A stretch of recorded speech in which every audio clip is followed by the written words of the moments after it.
My name is John Killen. I'm the librarian of the Mulholland Library. I've been with the library for 32 years. I was deputy librarian from 1978 until 2009, became librarian 1st of January 2010. The collections are the important thing in any library, and our collections are of such importance that they've kept me here for 32 years.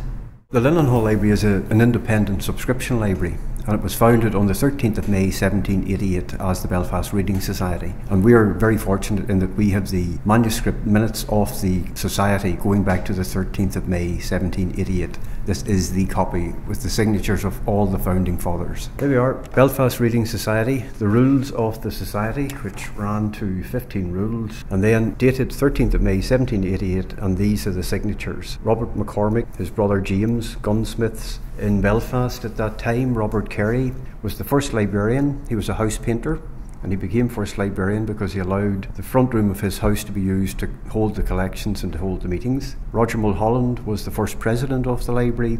He was a builder and architect. He built the old White Linen Hall, which was the building on the site of the present City Hall. And the rest of these people were the sort of literati of their time. And we have the minutes going right up from 1791 to the present day. And quite important people signed their names to a lot of this. Robert Carey was the first librarian. Thomas Russell, one of the founder members of the United Irishmen, was the second librarian.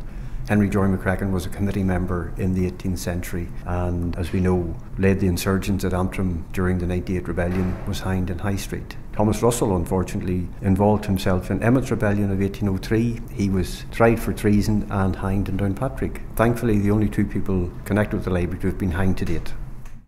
Probably one of the most well-known collections we have is our political collection dealing with the current troubles going back to 1968.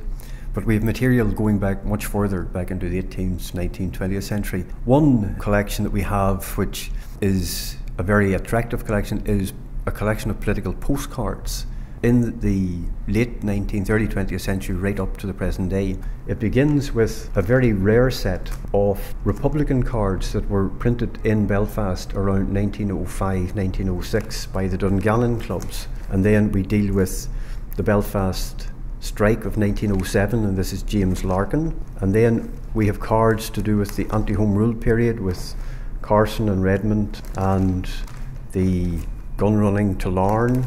And that's a very extensive collection, and we end up with a collection at the back dealing with the First World War. But we have cards coming right up to the present day. And the political collection, as I say, is one of the most well-known collections. It's the most extensive collection of recording civil strife, I think, in the world. And there are about 300,000 individual items in the political collection in the Mulholland Library. And they all grew from this one document, a civil rights leaflet that was handed to the librarian in June 1969, and from that has grown the whole collection, which is world-renowned and of great importance, and journalists and students and historians and political historians have used it and continue to use it. This is a copy of the centenary history of the library, which was written by John Anderson, who was honorary secretary of the library in 1888. And as you can see, it's the history of the Belfast Librarian Society for Promoting Knowledge, which is our very splendid official title, but we're known as the Mulholland Library. Published by ourselves, but printed by Macaw, Stevenson and Orr in 1888. And this is signed by John Anderson. Now, 200 years after the foundation of the library, I researched the bicentenary history, and we published this in 1990. Copies of this are available for people to look at, but this is a copy that is signed in 1990 by myself, by some of the governors of the library who were there at the time, and by members of staff. So this is a sort of very rare and unique piece of our history, and we're heading towards our 225th anniversary in 2013, so we will have to do an update on that history. This is a very rare volume. Members of this library organised the Belfast Harpers Festival in 1792, commissioned Edward Bunting to write down the music, and this library published that music in 1796. And this is a copy of Bunting's Ancient Irish Music, first edition, signed by Edward Bunting. Very important in Irish musicology, because had this not been published, a lot of Irish music would have been lost because it was carried in the heads of itinerant harpers of the latter part of the 18th century. But 200 years after publishing it in 1796, we reprinted it, a complete and true facsimile of the 1796 edition, which we published in 1996, 200 years after we had done it the first time. This volume is an even more intriguing volume. It was in our store. When we opened it up and saw that it's written in Arabic, so we didn't know what it was. We thought it may have been the Quran, it might have been anything. The English inscription says, "In order to facilitate, as it is said, his conquests in the East, Napoleon Bonaparte caused an account of his campaigns to be drawn up in the Arabic language and widely circulated. This book is a copy of that work. It has been met with by English travellers in very remote parts of Asia and doubtless contributed to the spread of the name of Napoleon more widely than would otherwise have been." So this is probably the only copy of this in Ireland, and it is a piece of world history, and we're delighted that it's part of our collections.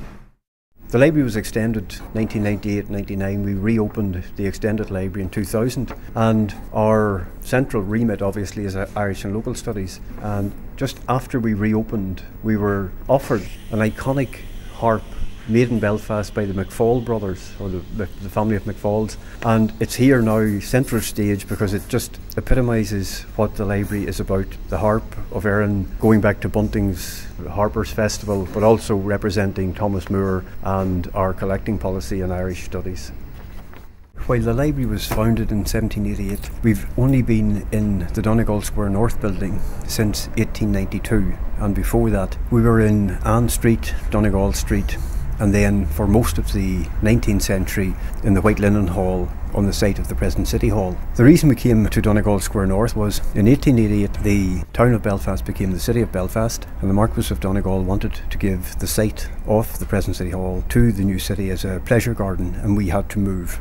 And the door is a fairly iconic doorway in Belfast. It's very pale sandstone. It has festoons of linen round the door mantle with the red hand Ulster in the middle, and we've just actually restored it back to its original glory early this year, and it looks tremendously well, and we've repainted a very dark green to tie in with the 18th century founding of the library.